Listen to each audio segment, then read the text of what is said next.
Welcome.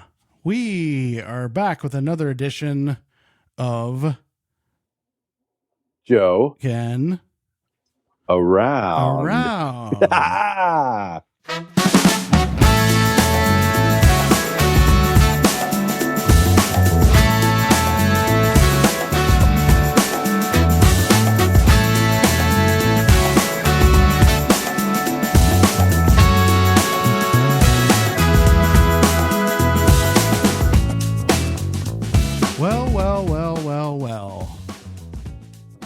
Well.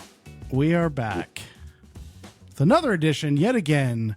This time we are joined by a very special guest. If you know our history a little bit, episode number 29, entitled When in Rome, was a massive undertaking where we had a couple guests on there, one of whom, which we'll introduce now, Mr. Rome, who invited us over. Yes, and the Dr. Professor Chancellor. Rome. Chancellor. Wow. Curator. President and CEO. Engineer. And X-ray specialist. That's right. Wow. Welcome. I'm going to change all my stationery now. Got to add a few more letters. Yeah, to the end of that. I sound really impressive. I can't wait to hear what I've got to say. Yeah, that's right. Now, one of the requirements to be on this podcast is you have to have a glorious beard. So he has. I think he checks out. Surpassed the requirements. Surpassed. For sure. I've really been working on this for a while, actually. Yep. Excellent. So where are you hosting up in right now, Rome? We are in our underground bunkers and studios. Yes. I see some paraphernalia behind you. Paraphernalia. Currently, I am in the House of M, which is my home away from home, my fortress of solitude, my inner sanctum, my coffee retreat, my dietary acceptable soda bar, so to speak. Ooh. The way I would describe this place is if my brain exploded, what you see on the walls and on the shelves are what would be left over. So currently behind me, if I may move my head out of the way, yes, a selection of my Metropolis collection, which, as you alluded to, the earlier podcast that I appeared on was actually filmed here on location. Mm-hmm. And you got to see some of this, and we talked about the greatest movie of all time. That's right. Yep, extensively. Yep. And boy, if people have tuned in before, they would know that is probably, I don't know, not even a tenth of what the experience is actually being in the room itself. I tried to take a 360 camera in there just to try to gather the feels of what it's like to be surrounded by as Ken put it, the paraphernalia and whatnot. It's really cool. And being Superman fans, like we've talked about many times, yes, we felt right at home along with many other figures and comic strip artwork and covers and music and all the things. It's really cool to be there. Well, thank you for the kind words. I like to think of it as a sanctuary where a nerd can be a nerd. So I guess if you are struggling in life as a nerd, this is your safe space. Yes. Nice. Well, nice. tell us more about what you have in there, because it's not just Metropolis. Although that would be a huge part of it. What other items have you collected? And feel free to bring anything to the screen if you had something you wanted to show off. Now's your time, or whenever you want. But okay. Yes. All right. So as you can tell, I have one wall that's dedicated to Metropolis.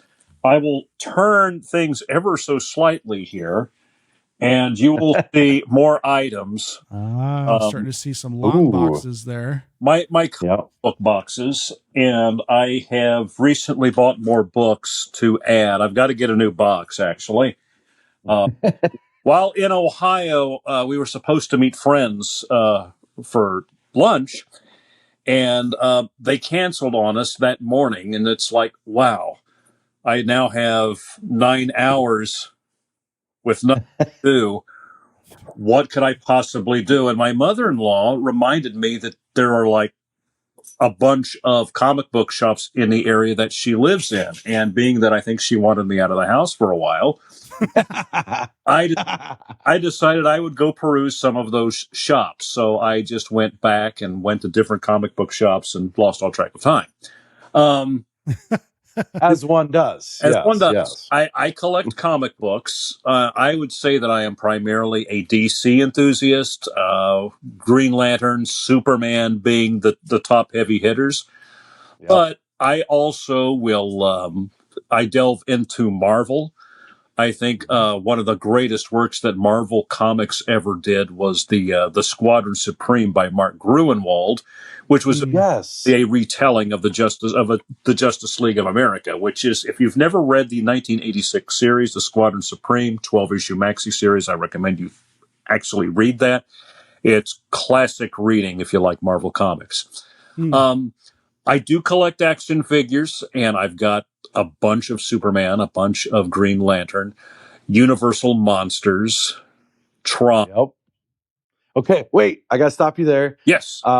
So is there any way that you could show us a couple, at least one, of your Tron figures, actually? I know that that's not even high, but for me, I was blown away by the fact that someone else like knew what Tron was, sure, but like actually collected some of the figures and whatnot. I don't know. Is there any chance of that? There is a chance of that. I might need to step out of frame for just a moment. Okay, That's yeah, fine. we won't make say everybody we won't say anything bad about you while you're gone. yeah, we won't we won't say anything bad. Yeah. Okay, I'll be right back. So Rome, man, like just can't stand the guy. On the contrary, we actually started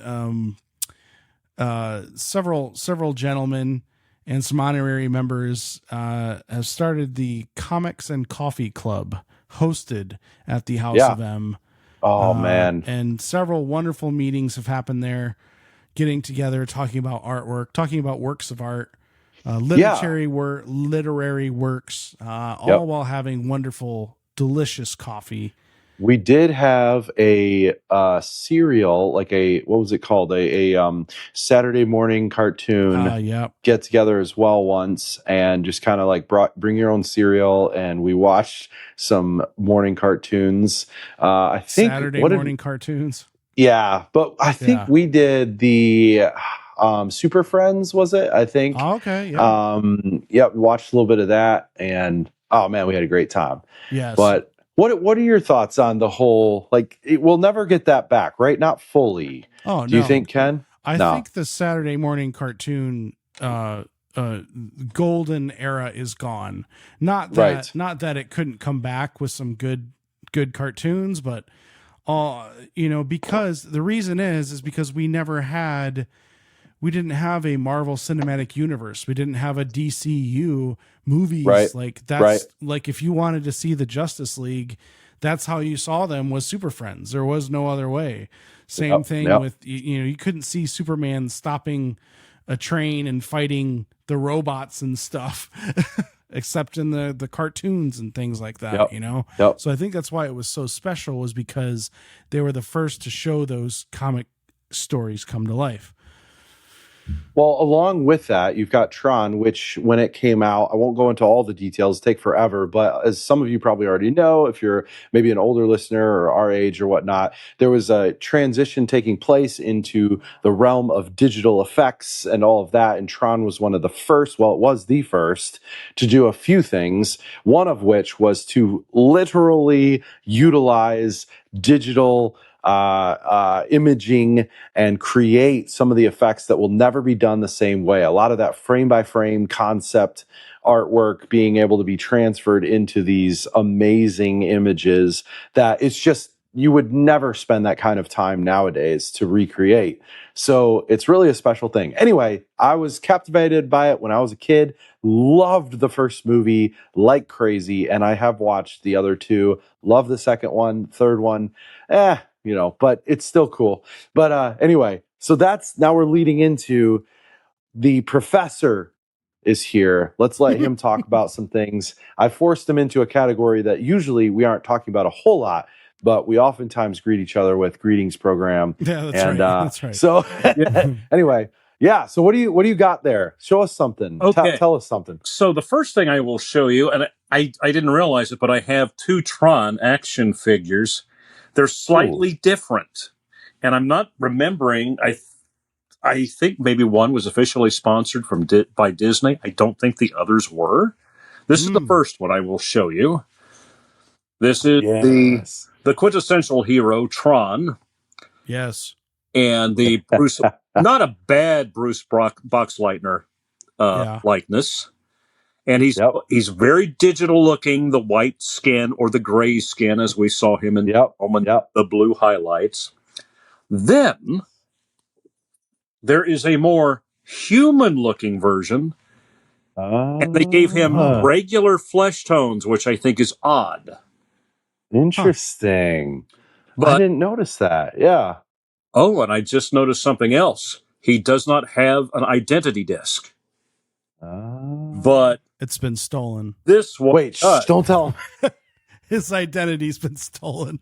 You mean this identity disc? No, actually, I bet I have the disc in a little bag somewhere because it had a trailing yellow fire behind it. Oh, so nice. It was in the process of being thrown. Okay. Yep.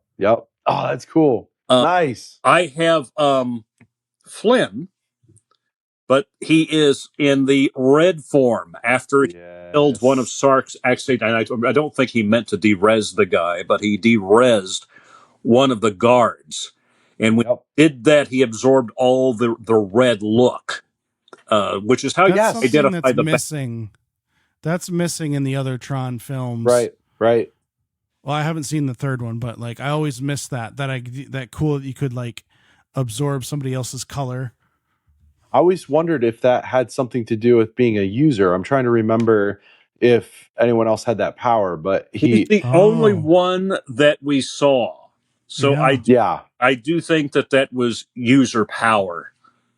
So really short explanation. You've got the computer realm down here. You've got the human realm up here. And you've got the whole idea of Sam Flynn, or not Sam Flynn, but that's more of the story. But Flynn, we'll just call him Flynn, finds a way to get himself into the computer realm.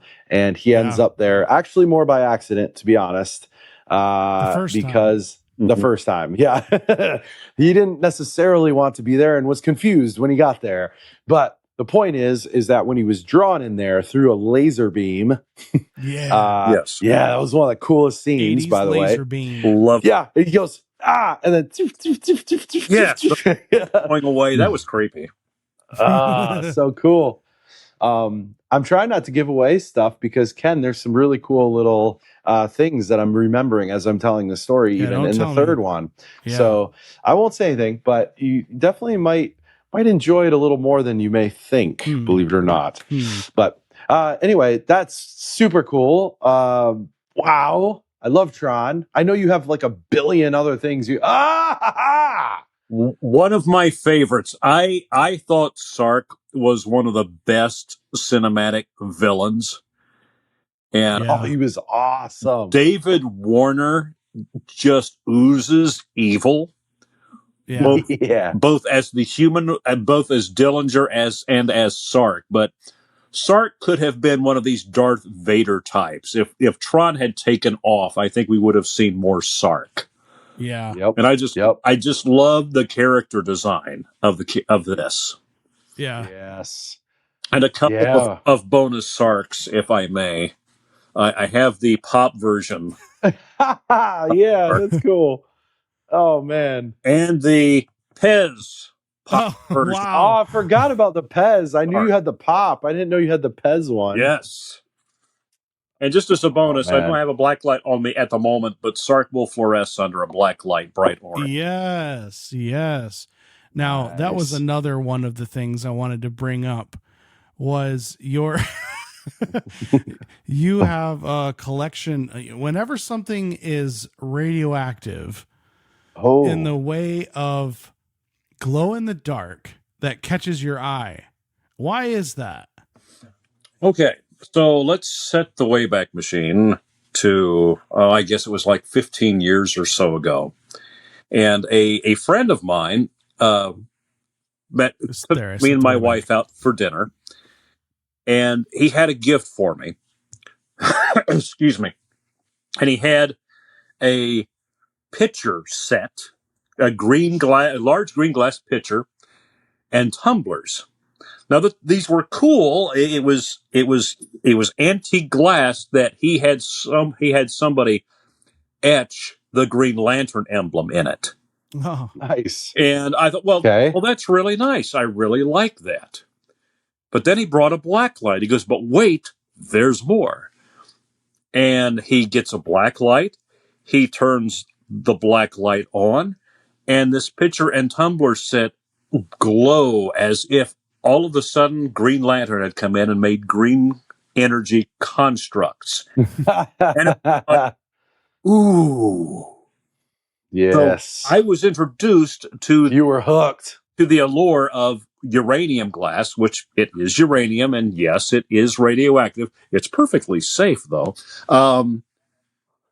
And after I was introduced to that, a bug basically bit me, and I started collecting uranium glass, whether it be a lamp, glasses, tumblers, pitchers, custard dishes, plates.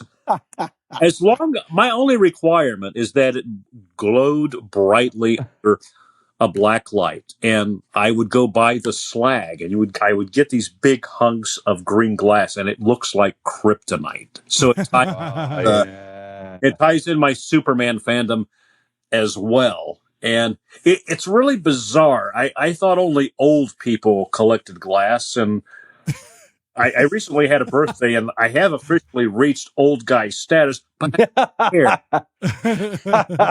It glows, and it's cool, and it's yeah. just one of those things. It's either Green Lantern or it's kryptonite. I'm a happy guy. there you And go. it's really cool to see. That was really cool to see some of that in person. And if you haven't seen what he's talking about, you'd be surprised. Just look up your local nerd chapter. No, I'm just kidding. And ask if you can see their uranium, and hopefully they don't Hopefully you shoot don't get you. thrown in jail for looking for uranium. Yeah. I feel like that extends to comic books as well. Why? Glow in the dark comic books. Oh. I have several. I don't have any on my desk at the moment, but I can show you some at a later date. Yes, I have a Superman book that glows in the dark. I have, thanks to Ken, a Batman book Oh Thanks, yes. Ken. that glows in the dark. And I have Of several course. figures actually that glow in the dark. And it just, I don't know. I was always intrigued when I was a little kid by the glow in the dark stuff. And then after I became a radiologic technologist and discovered that I could make things glow with X-rays, I kid you not. If something will glow in the dark, X-rays will make it glow. Wow. I've just That's cool. captivated by that stuff ever since. Yeah, I mean, just being a kid. That once again, they're really connected. The Tron stuff with the Superman kryptonite glow, even Star Wars lasers and lightsabers, all those things just captivate us a little bit. And I think that's something really fun and cool that you can adopt and put into stories and imagery that is really powerful. And as funny as people might say, that's just nerd stuff. Like you probably have a connection to one of them that you don't want to give up if you really think about it, So I think another one of those things that gets me is the foil or holographic comic books. Oh yeah. that blew Yep. up in the 90s. They just, I Yep. think that it actually started with, for me, it started with basketball cards, because, you know, you get the holographic Yep. one. That one was more rare. Like I had a Space Jam holographic, you know, Yeah, flip it or something. Bugs And Bunny, and you know, that was really, it's just really cool. And then you know, that it wasn't worth anything, but in my mind it was priceless. You know, we got to collect all the holographic or the prism like effect, or you know, all of that. Bless you. Yeah, I lost my mic. yeah. I sneezed it right off. I sneezed my mic right off. It had a magnet part to it that I lost. Yeah, That's so okay. there'll always be a connection for me for foil covers now, and those run a bit more expensive too. So it's easy to shell out more than you want when you get that itch to scratch. You mentioned the foil cards Yes, and the baseball cards. Okay. I had to reach into a case back here. I have goody. showed you guys. So back in I guess it might have been the early 90s, Marvel and DC teamed up together to create something called the Amalgam Universe. And they combined some of your favorite heroes. So you matched up Captain America with Superman, and That's right. they had a trading card collection that you could get. And one of my friends at the hospital I worked at, we would take our lunch break and we would go to Dark Star Comics in Yellow Springs, Ohio, and we would pull our money together and we would buy a whole box of unopened case of Amalgam trading cards that they would sell individually. We bought the whole pack. We would go to the hospital. We would open up all the cards and we would divvy up and give each other what the other didn't have, so that we had a complete. Oh, that's so cool. In this card collection, there was a foil, a set of. See, Whoa. it's so much better. Oh, in man. foil. They're gorgeous. Yeah, bring them in there and just move them a little bit slowly. Yeah. Look at that. Oh man, look across. Yeah. What do we got here? What are these? Can anybody recognize? Wait, is that a Batman mixed with? What is that one? I don't even know that one. That is the top middle. That's Magneto. Oh, now I see. And he's the leader of the Magnetic Men. So it was basically Metal Men and X-Men combined together. Yep. I see the helmet now. It was, it caught the light right. Oh, that's cool. Now, as Batman, it's this character. And that is Nightclaw. And they mashed up Wolverine and Batman. It was brilliant. Talk about going really to the dark side. That was crazy. Yeah. Okay. So now we've got Spider-Man, but boy. Okay. Yeah. It was the 90s era of Superboy with the black leather jacket, and you matched him up with Peter Parker, the Amazing Spider-Man. There is... Whoa. Is that Captain America with Superman? Superman, yes. Is that an eagle on his arm? Yes, it is. Yeah, I love that one. Oh, that's so cool. And then this is Wonder Woman and Storm. Yep. Together. Wow. That's so cool. Yeah. Yeah, you can, if you can't tell, we Everson boys, I'm using the word boys at this point. We're men, but you know what I'm saying? Like this is like ooh. it's like a crow. Shiny. With the shiny thing. Shiny. Yep. That's right. That's super cool. Man. Well, I know that this means that we've got to have a get together very soon again at the House of M, and I think we should tease the next episode or something to maybe seeing if Rome would allow us at least one more time to come and partake in seeing it in person. I'm inviting myself over. I would be honored. It is good to be able to have people over here whose eyes don't glaze over. Yeah, our eyes get wide. Yeah, it's like I can tell when somebody is totally lost and it's like sensory overload, and it's like, okay, Tina, you can go now. It's okay. But to have somebody come in and actually appreciate it, quick story, if I may. Of course. One of my highlights here was when the former editor-in-chief of Marvel Comics came over. And wow. Yes. Jim Shooter came over. He was in Greenville for a convention. And a friend of mine wanted him to come out and see the place. And so I'll make the story very short. He comes in, and the first words out of his mouth was Metropolis. He was a fan of the film. I did not know that.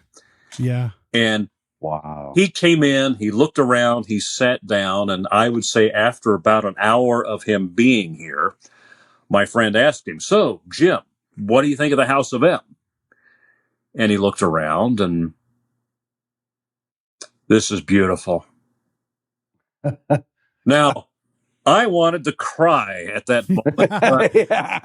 But it's one of those things that, okay, I am a fanboy and I'm torn between wanting to cry and wet myself. And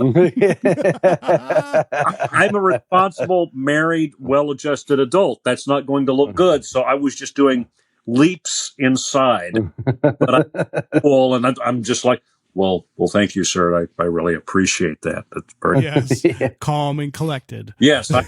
You'd never want him to see you drool. So it's like, this is good. I can handle that. Thank you. Wow, that is so cool. That must have been one of those big experiences in your book. Obviously, having him in the House of M. Yeah, man. Yes. Did you cry after he left? Yes. No. Yeah. I of course I didn't cry. I don't know that I slept that night, but no. Yeah. Of course, yeah. Oh man. That's super cool.